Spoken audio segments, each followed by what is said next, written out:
बबीता, बाहर आ जा।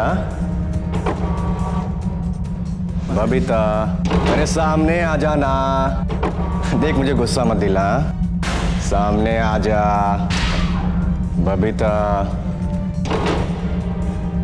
मुझे मालूम है तुम यहीं हो बबीता।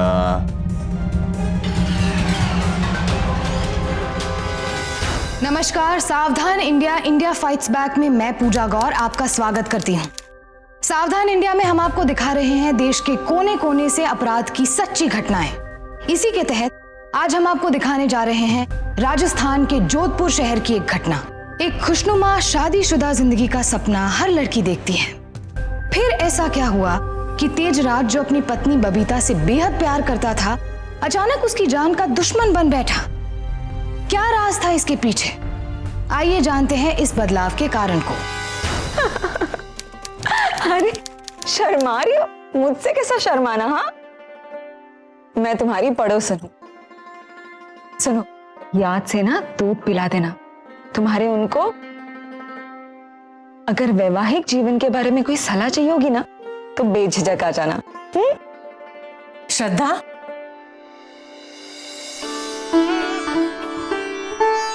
श्रद्धा देख तो तेजराज कहाँ है?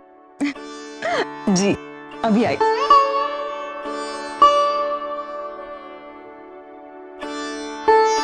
बेटी, मुझे पता है तुम्हारे मन में बहुत सवाल होंगे कि आखिर ये सब इतनी जल्दी कैसे हो गया, पर सच, तुम्हें देखते ही मैंने फैसला कर लिया कि तू ही मेरे घर की बहू बनेगी।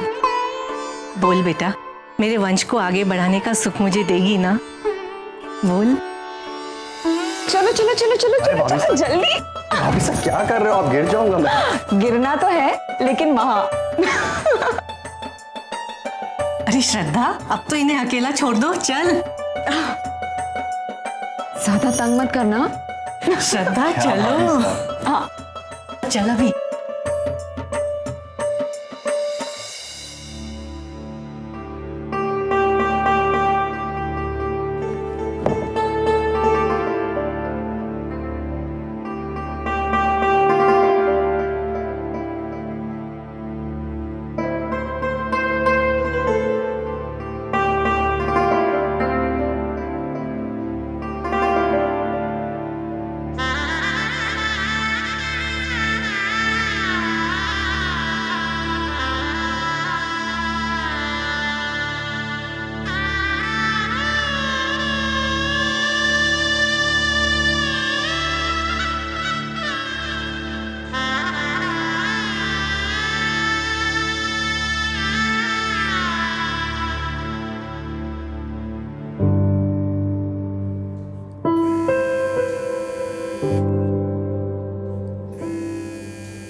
हेलो, हाँ मैं आता हूँ।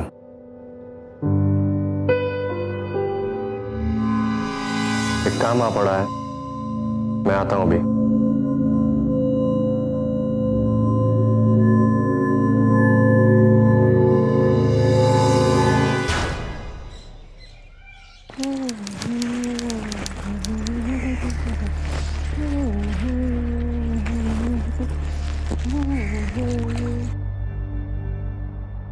कुसुम, अरे ओ कुसुम, कुसुम, आजकल तेरे हाथ ठीक से काम नहीं कर रहे। देख देख कितना साबुन लगाए कपड़ों में। क्या करूं मासा, पानी कितना कम आता है। तो बकवास मत कर, बस सजना संवरना और मटकना इतना ही आता है तुझे। ले अच्छे से धो, सुखा।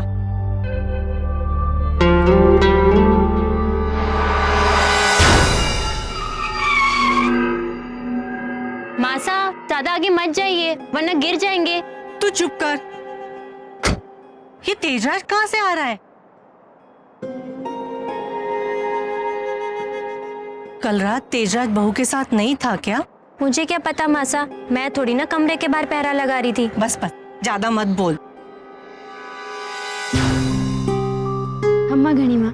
अरे बेटी, तू क्यों ऊपर आ गई? मैं ही नीचे आ जाती थी। कोई बात नहीं माँ। अरे नाना बेटा, तू ये सब मत कर, तेरे हाथों की मेहंदी भी नहीं अभी तक उतरी। बेटी एक बात तो बता, कल रात तेजराज कब बाहर गया?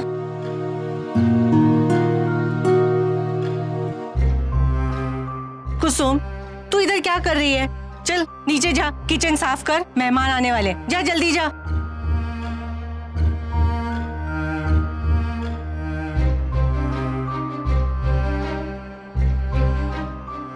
बेटी एक बात तो बता, कल रात सब ठीक था ना?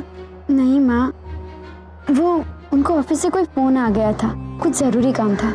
ऐसी कोई बात नहीं है। माँ, कौन आने वाला है? वो अपने पड़ोसी श्रद्धा और उसके पति, वो खाने पे आ रहे हैं। देखो तेजराज को कहना तैयार रहे। जी।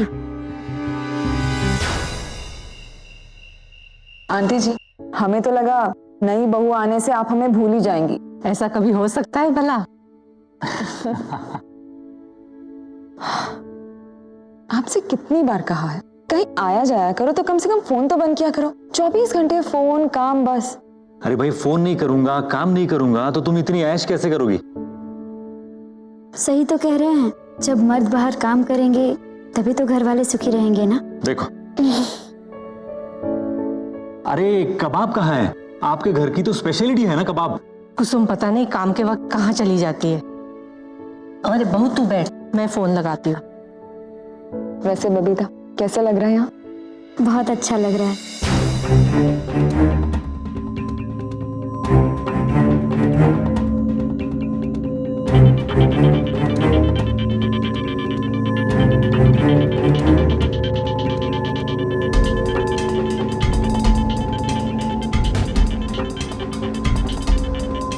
हाँ मैडम जी। तू कहाँ है? वो साहब का कमरा साफ कर रही थी। और तेज कहाँ है? जी साहब तो निकल गए। हाँ आती हूँ मैं।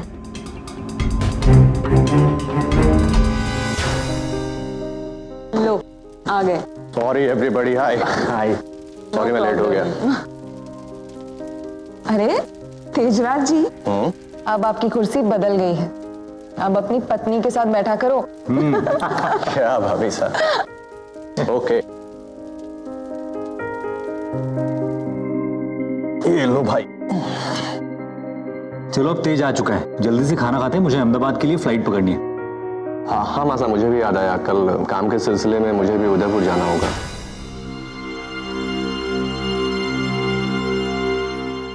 अरे अपनी नई दुल्हन को छोड़कर? कमाल है आंटी जी, अभी कल ही शादी हुई और पत्नी के साथ रहने का मन ही नहीं करता। क्यों भाई, कोई दूसरा चक्कर वक्कर है क्या?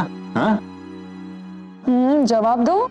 क्या भाभी साहब, भी कुछ इंपॉर्टेंट काम है इसलिए जाना जरूरी है, बट आई प्रॉमिस जल्दी वापस आ जाऊंगा।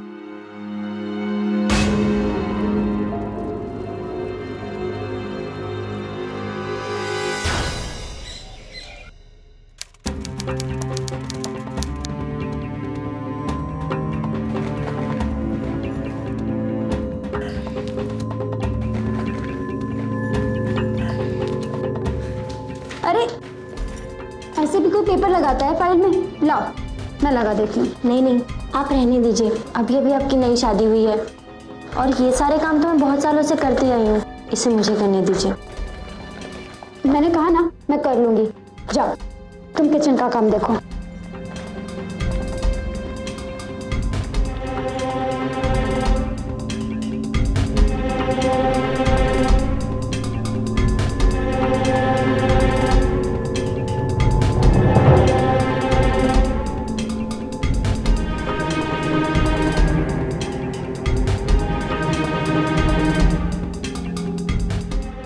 क्या कर रही तू यहाँ? उस अलमारी की तरफ क्या देख रही है? मैं तो बस फाइल रखने जा रही थी। ये फाइल इस अलमारी की है। कुसुम कहाँ है? कुसुम! वो मैंने उसको काम के लिए। निकलो बाहर। तेजराज क्यों डांट रहे हो बहू को?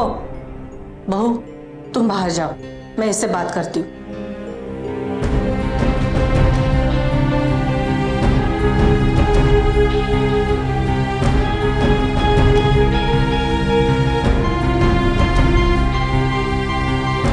तेजराज, तेजराज, जी बासा। क्या ये तरीका है बहू से बात करने का? एक तो तू इसे टाइम नहीं दे रहा है और ऊपर से इस तरह से बात कर रहा है। 8 दिन नहीं हुए तुम्हारी शादी को और तुम्हें बहू की फिक्र नहीं है? क्या करूं मासा, काम में इतना बिजी हूं मैं। मुझे कुछ नहीं पता। देख, तेरी ये हरकत उस सच को बाहर निकालेगी जो आज तक इस जग से छुपा है। बड़ी मुश्किलों के बाद मुझे ये लड़की मिली है तेरे लिए। तू खुश रह और उसको भी खुश रख, समझे?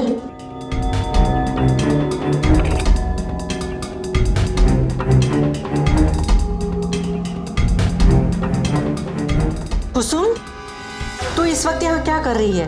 वो साहब ने मुझे बुलाया था, उन्हें भूख लगी थी।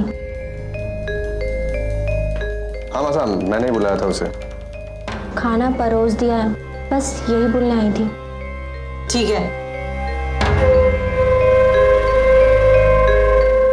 तेजराज, आज के बाद कभी भी लेट खाना हो तो बबीता से बात करो, समझे? ठीक है मासा। दिव्या और तेजराज की बातों से ऐसा लग रहा था कि दोनों बबीता से कोई बात छुपा रहे थे। आखिर ऐसा क्या राज था जो बबीता को नहीं बताया गया था? दिव्या की परेशानी से यह साफ जाहिर था कि कोई बड़ा राज था जो उन्हें परेशानी में डाल सकता था। क्या राज था वो? और क्या बबीता उसे वक्त रहते जान पाएगी?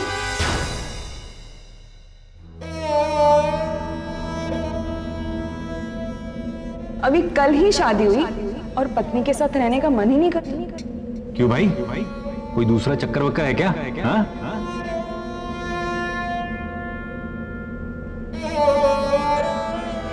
बेटा, माँ, देख बेटा, मैं समझ रही हूँ तू परेशान क्यों है। माँ, आपने इनको मेरी फोटो तो दिखाई थी ना? मतलब इनको मैं पसंद तो थी ना? या फिर कोई और बात? नहीं, कोई बात नहीं है। देख, एक लड़की को पति को रिझाने में थोड़ा समय तो लगता है ना। तू हमेशा तेजराज के सामने सज धज कर खुश रहकर जाया कर, समझी? और मुझे पूरा यकीन है कि तेरी खूबसूरती का जादू उस पर चल के रहेगा। बिल्कुल नहीं आंटी जी, आप जो तरीके बबीता को सिखा रही है ना, इससे वो इसके हाथ आने वाला नहीं। टेंशन मत लीजिए, आप जाइए, मैं संभाल लूंगी। ठीक है। तुम्हें पता है, पति को रिझाने के लिए मेहंदी का भी बहुत महत्व होता है। पर मेरे हाथों में तो मेहंदी है। अरे स्वीटहार्ट, ये हाथों पर है, पुराना फैशन है, नया फैशन कुछ और है। तुम नहीं समझोगी। बैठो बैठो बैठो बैठो, इसे हटाओ। अरे शर्माओ मत, हटाओ तो। क्या कर रहे हो दीदी? एक मिनट। तुम्हें पता है, आजकल ना फॉरेन कंट्रीज या हर जगह देख लो, टैटूज का फैशन चल रहा है। ये राजस्थानी परंपरा है, इंडियन टैटू। अब देखना, ये देखकर अगर तेज ना फिसले ना तो मुझे कहना। बस थोड़ा सा और।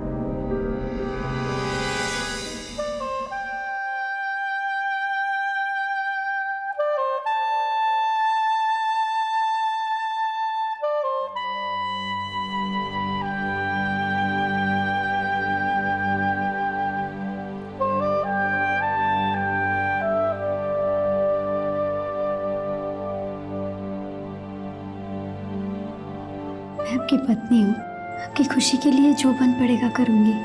अब एक बार मौका तो दीजिए।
हाँ, आओ अंदर आओ।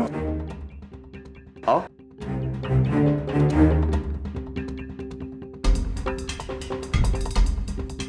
मैं जानता हूं कि तुम हैरान होगी कि मैं तुम्हें छोड़कर इस तरह चला आता हूं।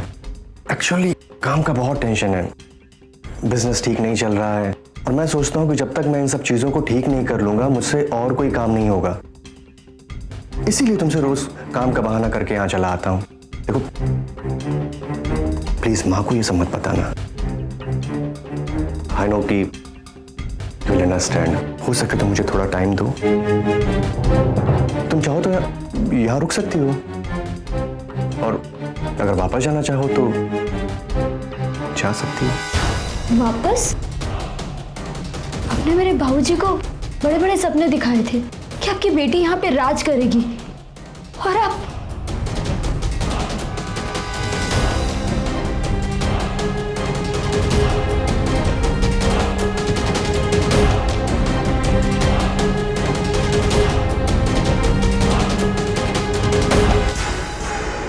बबीता मेरा पीछा करते हुए यहां तक आ गई थी, उसे शक हो गया। हमें अपने मिलने की जगह बदलनी होगी।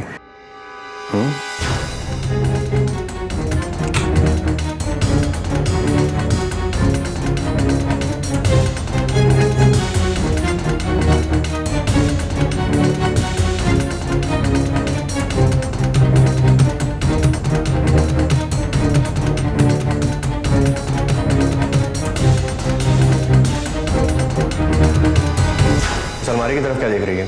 ये फाइल इस अलमारी की है।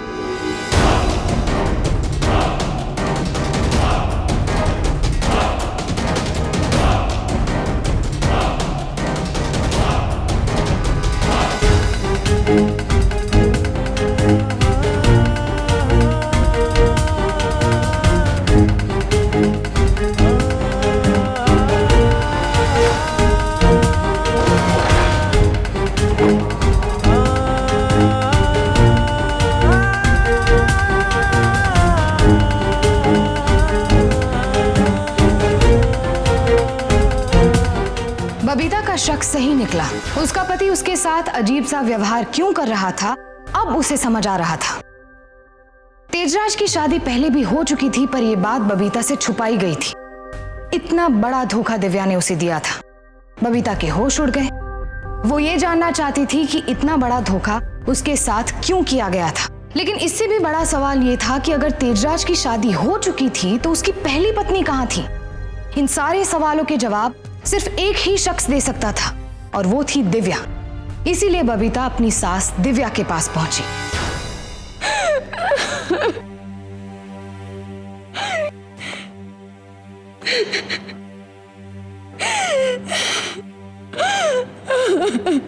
माँ जी, आपने मेरे गरीब माँ बाप का विश्वास तोड़ा है।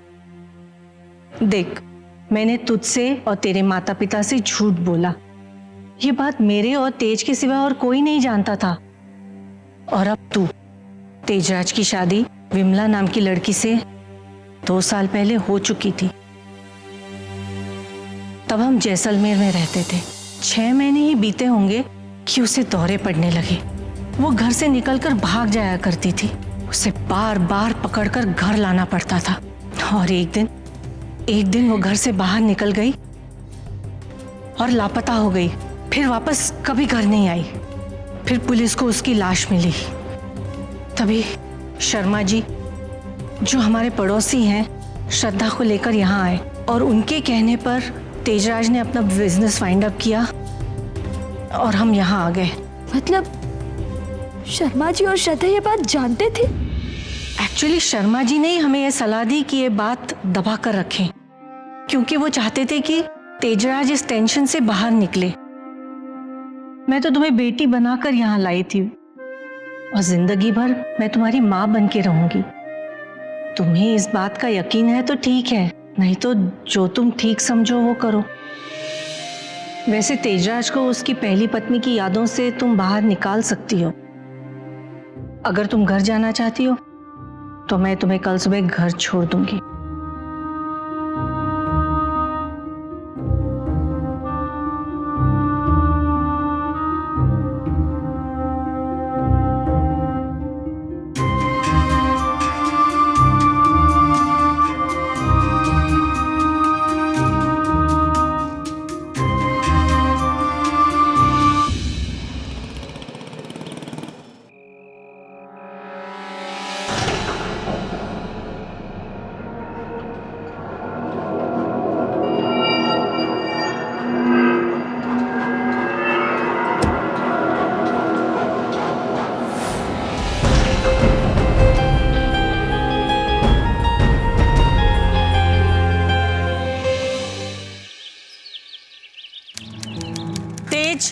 यहाँ आओ। क्या हुआ माँ? बहू कुछ कहना चाहती है। हाँ बोलो। कल रात तेरे साथ एक लड़की थी।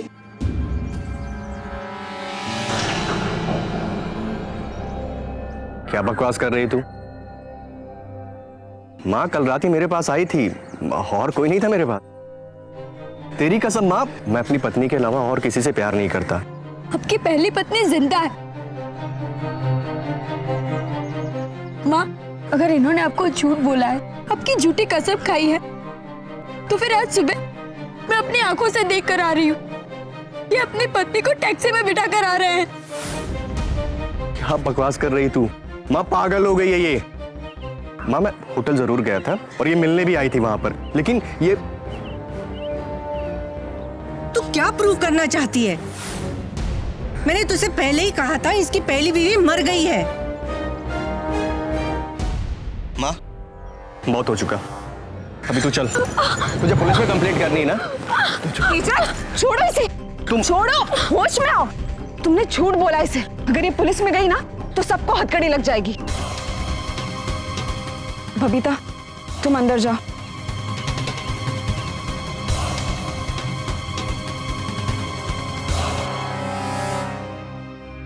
बस कर रही है। मैं जानती थी एक न एक दिन ये अतीत मुझे तंग करने आएगा। ये सब मैंने तेरे कहने पे किया। आंटी जी आप प्लीज टेंशन मत लीजिए, मैं बात करती हूँ इससे।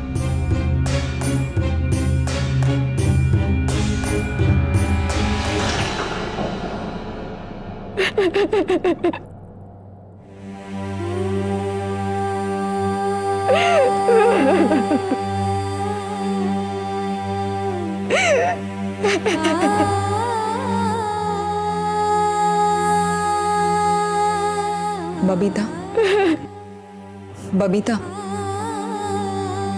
प्लीज रोना बंद करो। देखो जो हो गया उसे बार बार याद करके कोई फायदा नहीं।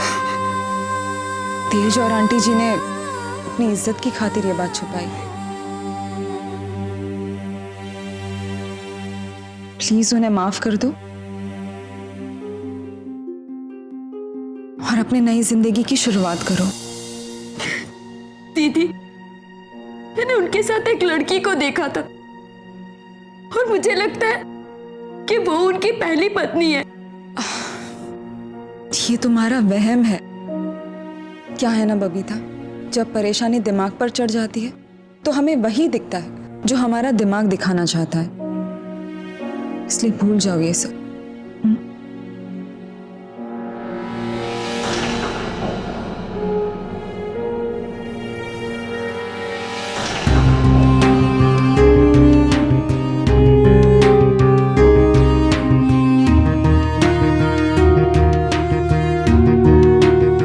क्या चाहिए साहब?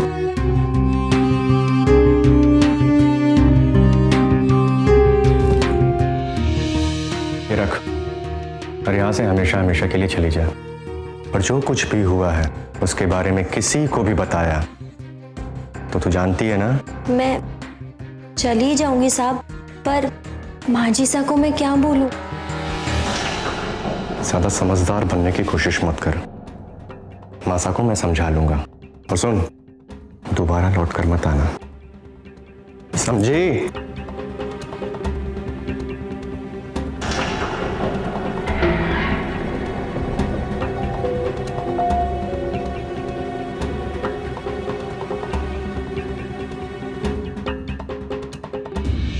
बबीता की जिंदगी में हर पल उतार चढ़ाव आ रहे थे। उसने खुद अपनी आंखों से तेजराज को किसी औरत को टैक्सी में बिठाते देखा था। उसका मन कह रहा था कि वो औरत तेजराज की पत्नी विमला है। बबीता के सामने कई सवाल खड़े हो रहे थे। वो इस सच्चाई पर से पर्दा उठाना चाहती थी क्योंकि तेजराज के अतीत पे पड़ा पर्दा उसे उसके साथ जीवन बिताने में कठिनाइयां पैदा कर रहा था। लिहाजा उसने दिव्या और तेजराज से इस बात की माफी मांगी ताकि वो खुद को और हालात को थोड़ा वक्त दे सके और शायद असलियत तक पहुंच सके। दूसरी ओर तेजराज का कुसुम को इस तरह से पैसे देकर हमेशा हमेशा के लिए उस घर से बाहर निकालने का फैसला किसी षड्यंत्र की ओर इशारा कर रहा था। ये कहानी अब और पेचीदा होती जा रही थी और बबीता पर खतरा बढ़ रहा था। मासा, जाओ।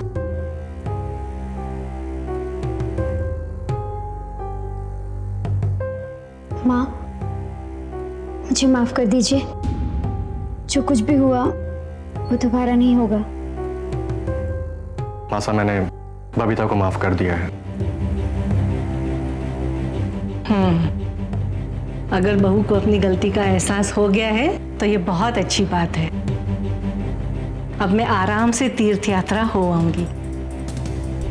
तेजराज, जी मासा। मेरे जाने का इंतजाम कर दो। कल सुबह 5 बजे मैं केदारनाथ के लिए निकलना चाहती हूँ। मासा, मैं आपके लिए होटल में रूम बुक कर दूंगा और ड्राइवर को बोल दूंगा कि सुबह आपको पिक कर ले। हाँ, और बबीता को भी घुमा ला और इसके माता पिता से मिलवा लाना। जी मासा।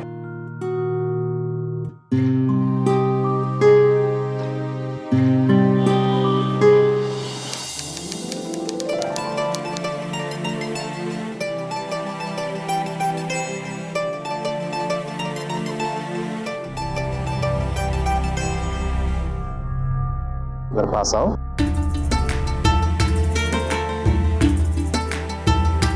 बहुत अच्छी लग रही है। अच्छा, एक काम करो, तुम चेंजिंग रूम में जाके इसे चेंज कर लो। चेंज करके देख लो कैसी लग रही है। ठीक है, चेंजिंग रूम में जाओ।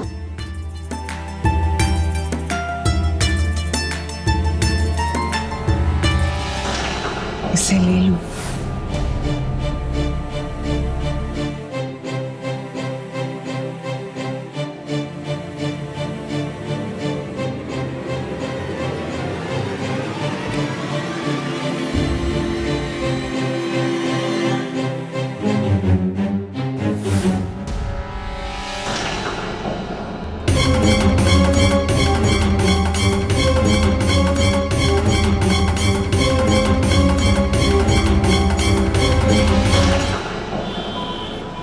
बेटा तू खुश तो है ना? हाँ पापा, मैं बहुत खुश हूँ। पर बेटा तू अभी आई है और अभी जाने की जिद कर रही है। क्या करूँ पापा, सुबह सुबह माँ जी तीर्थ यात्रा के लिए निकल रहे हैं। मैं चाहती हूँ उनके जाने से पहले उनसे एक बार मिल लूं। पर बेटा पहुँचते पहुँचते रात हो जाएगी।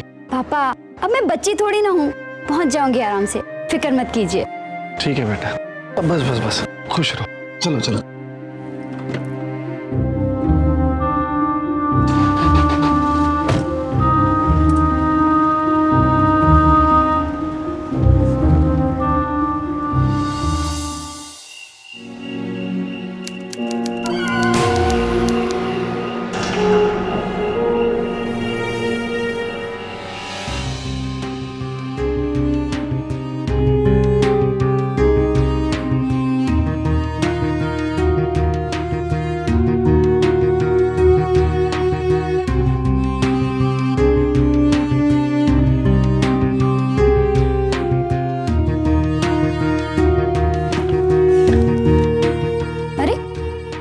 साड़ी कहाँ गई? दुकानदार ने तो बोला था कि जैसे ही ब्लाउज बन जाएगा साड़ी भेज देगा। अभी तक नहीं भेजी क्या?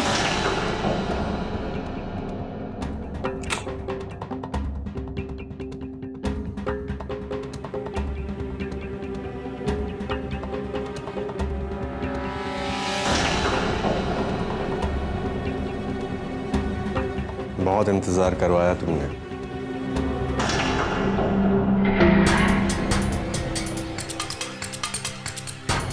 इंतजार तो तुमने करवाया। जब से बबीता से शादी हुई है मेरे लिए वक्त ही नहीं है, भूल ही गए। अरे नहीं, ऐसा नहीं है, हमारे लिए तो वक्त ही वक्त है।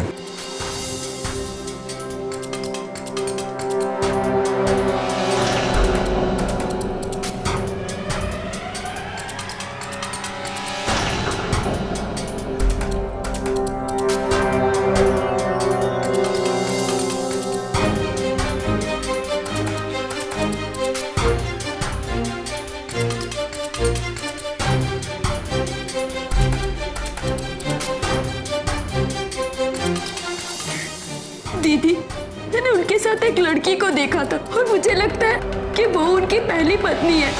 उसे शक हो गया है, उसने मुझे तुम्हारे साथ देख लिया है। मुझे लगता है अब इसके साथ भी वही करना होगा जो तुम्हारी पहली पत्नी विमला के साथ किया था। विमला की मौत का तो शोर मच गया था, इसलिए मैंने तुम्हें जैसलमेर से जगह बदलने की सलाह दी थी। जो करना है जल्दी करना होगा।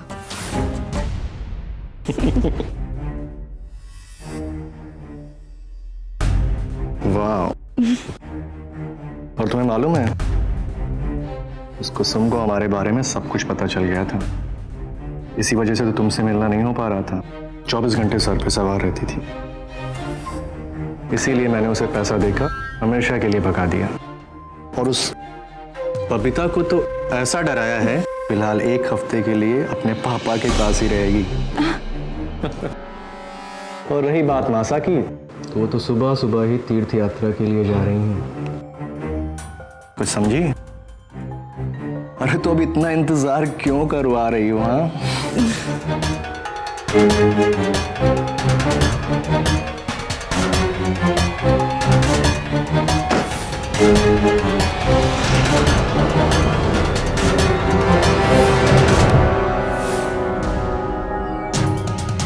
आज मैं माजू को तुम दोनों की सच्चाई बता के रहूंगी। चलो छोड़ मुझे, चलो छोड़ो उसे, छोड़ो उसे। नहीं छोड़ूंगी मैं उसे। छोड़ो, खोलो ना, छोड़ो उसे। नहीं छोड़ूंगी मैं। पकड़ो उसको, ले लो उसे। बोला ना चुप रहने को, चुप मत रहो, चुप। तेजराज, बेटा दरवाजा खोलो। तेज, बेटा दरवाजा खोलो। क्या क्या हुआ मासा? बेटा मैंने कुछ आवाज सुनी। बबीता वापस आ गई क्या? अरे नहीं मासा, बबीता तो मायके गई हुई है ना। आपको कुछ वहम हुआ होगा। मैंने सोचा जाने से पहले तुमसे मिलती जाऊं। हाँ मासा, आप चलिए, मैं आता हूँ, मैं तुरंत आता हूँ नीचे। ठीक है बेटा।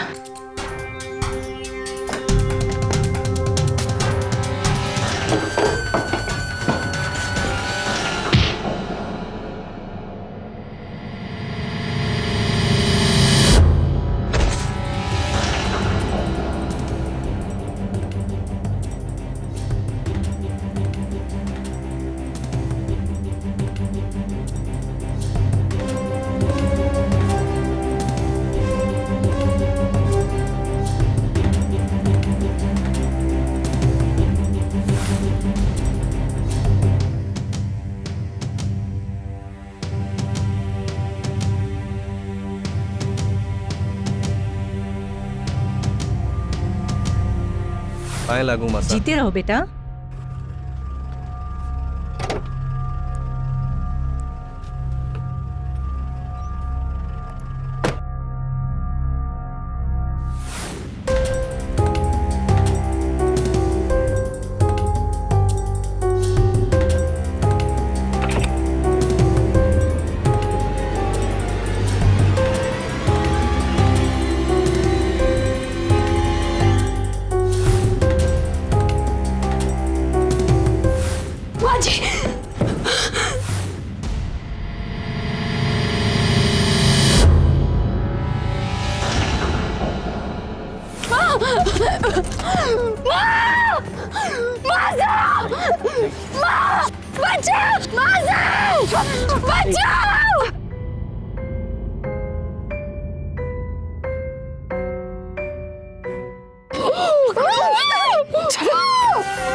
बबीता,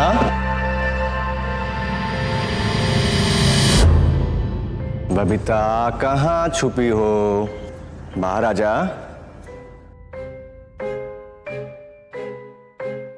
बबीता, अरे सामने आ जाना।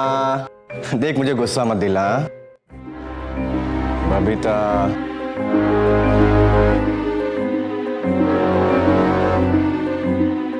Babita please come.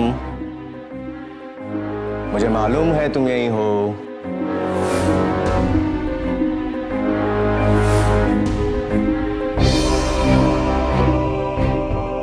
बबीता, बबीता,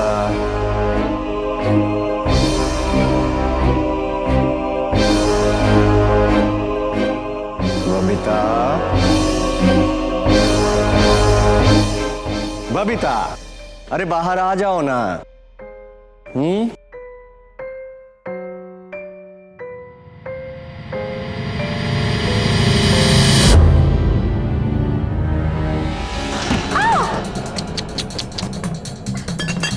बोला था ना, कहाँ जाएगी भाग के? हाँ? जो करना है जल्दी करो। ऐसे नहीं, जैसे विमला को मारा था ना, इसके भी छोटे छोटे टुकड़े करके तंदूर में डाल देंगे।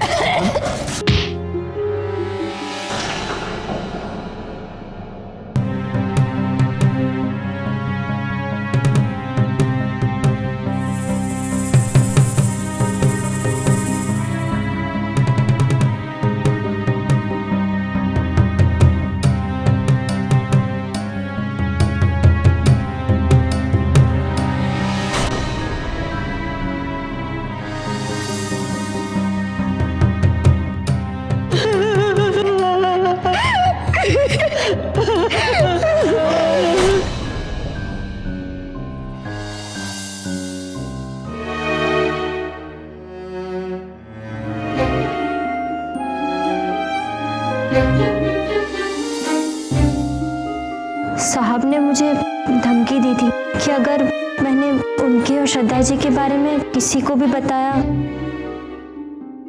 तो। हवलदार, इनका बयान नोट करो। हाँ मैडम, आप कुछ कहना चाहेंगे? मुझे तेजराज पर शक हुआ। फिर मैंने बबीता के घर फोन किया और उन्होंने मुझे बताया कि बबीता सुबह ही घर के लिए निकल गई थी और मेरा शक यकीन में बदल गया।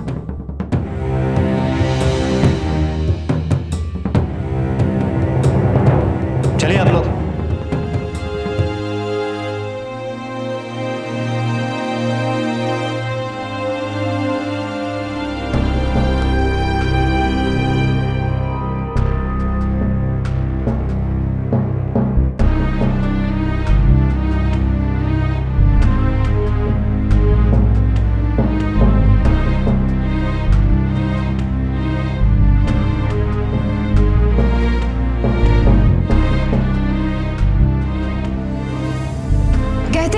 बुराई पनपती है वहीं उसे रोकने के लिए अच्छाई भी होती है। जैसे बुराई शैतानी दिमाग की उपज होती है, वैसे ही अच्छाई सूझबूझ, संयम और थोड़ी सी हिम्मत से आती है। और यही कर दिखाया दिव्या और बबीता ने। बेशक दिव्या अपनी पहली बहू को तो नहीं बचा सकी, पर जैसे ही उनकी पुरुषोत्तम जी से बात हुई, उन्हें तेजराज पर शक हुआ और उन्होंने अपनी सूझबूझ और हिम्मत दिखाते हुए बबीता की जान को बचा लिया। तेजराज और श्रद्धा पर आईपीसी सेक्शन 302 के तहत विमला के खून का इल्जाम साबित हुआ और उन्हें उम्र कैद की सजा सुनाई गई। साथ ही आईपीसी सेक्शन 497 के तहत दोनों को अडल्ट्री यानी कि व्यभिचार के लिए 14 साल की सजा सुनाई गई। शादी एक बेहद ही पवित्र बंधन है, पर जरा सी लापरवाही से ये बंधन आपकी पूरी जिंदगी में जहर घोल सकता है। इसलिए ये बेहद जरूरी है कि अपना जीवन साथी चुनने से पहले आप उसकी पूरी तरह से जांच पड़ताल करवा लें, ताकि आपका आने वाला जीवन सुखद हो। हमारा मकसद आपको ऐसे तत्वों से सावधान करना है जो आपसे आपकी खुशियां छीनने की फिराक में रहते हैं। अब मुझे दीजिए इजाजत, फिर होगी आपसे मुलाकात। तब तक सावधान रहिए, सतर्क रहिए, सुरक्षित रहिए। सावधान इंडिया, इंडिया फाइट्स बैक।